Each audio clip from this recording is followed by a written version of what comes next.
zao rehetra izao no nisy desatry ny teny anao, ny teninao no namoronanao ny masoandro sy ny volana, rikintana sy ny abakabaka, ny tany sy ny ranomasina, dia asanao tsy ankanavaka, manome anao voninahitra.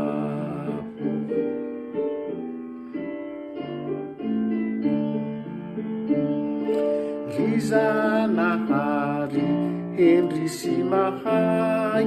reo asanao no manambara izao, ny fahendrenao zay tsy takatray, amin'ny sainay lavitranao,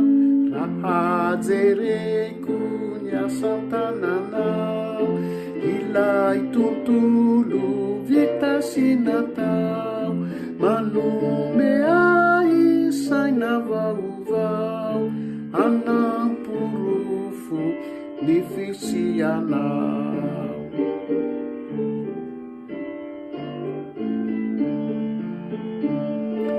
Tompo malala rainay be fity, ny zanakao nandao ny lanitra, tonga tety hamonjy ny mpany, handova fiainana maharitra, teo aminy azo fijaliana, Jesosy noho ny jaly fatratra, ary ny rany izay nikory